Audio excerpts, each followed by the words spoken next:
Hello, guys. There's deep truth to the expression, face yourself. This is not just a statement of metaphorical advice. This, in fact, is a linguistic reflection of the ultimate existential process. In that, insofar as human identity is defined as a kind of disequilibrium from each other,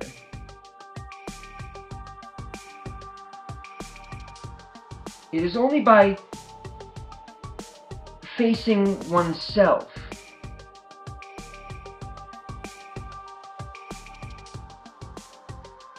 that the alignment of the optics of the system can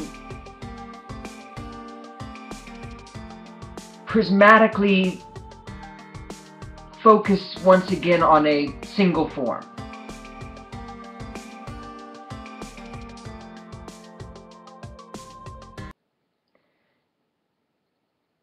It is thinking about the reflections of mirrors and light bouncing through and off them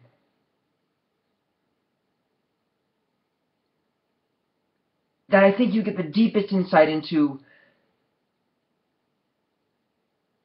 why facing oneself is actually an imitation of God. Because all God does is face himself.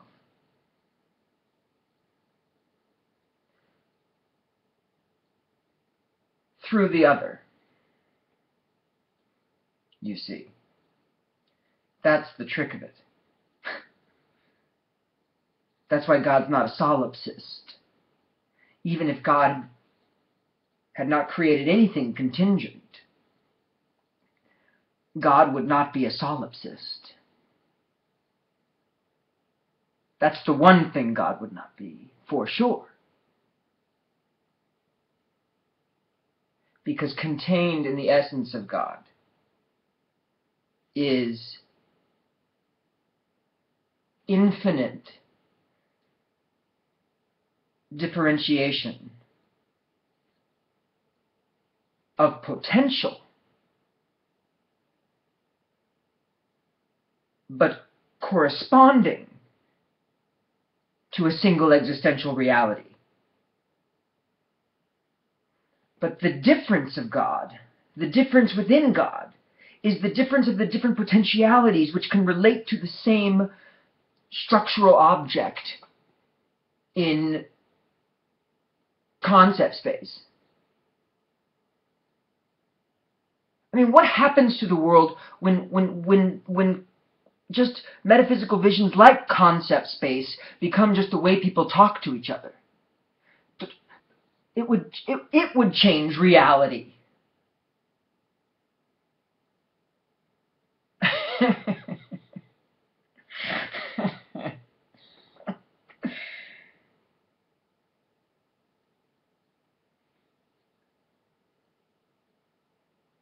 The world is a series of existential mirrors,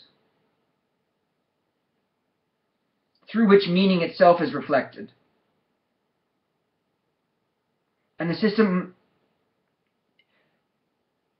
the nuts and bolts of the system are human language as a kind of ultimate operating system. Because the ultimate operating system, the ultimate computer language, is the one you just speak to in your best possible, clearest language. You just tell it what you want it to do, and it will do it.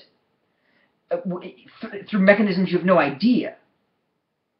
That's the whole point of a good computer language. You're getting further away from the binary code. And there's nothing. The furthest thing away we have from binary code in human experience is language. It's the most complex geometric structures of meaning that we have available to us. It's much better than sending out zeros and ones.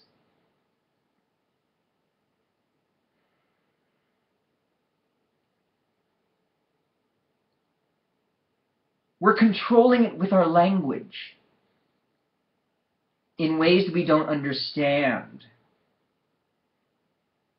There's a reason why prayer is so important. It's not just like a good idea, and it's not just a poetic notion. What if there's something about incantation of words on a mass scale that control the situation? They're part of, we just don't see them as part of reality, but they're more causally efficacious than things that we think are so big and real. Language is coding the system.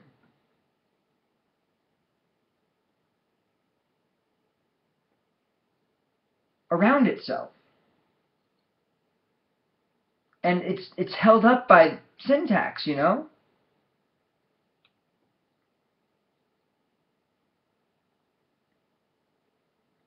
But by seeing the reflections, and by seeing the way that meaning is like an object that can refract and reflect and curlicue,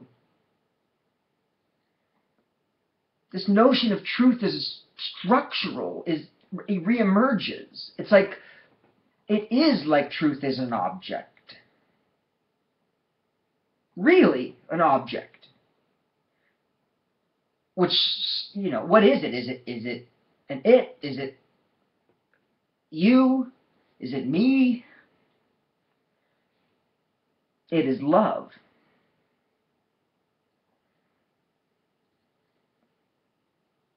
And the mystery.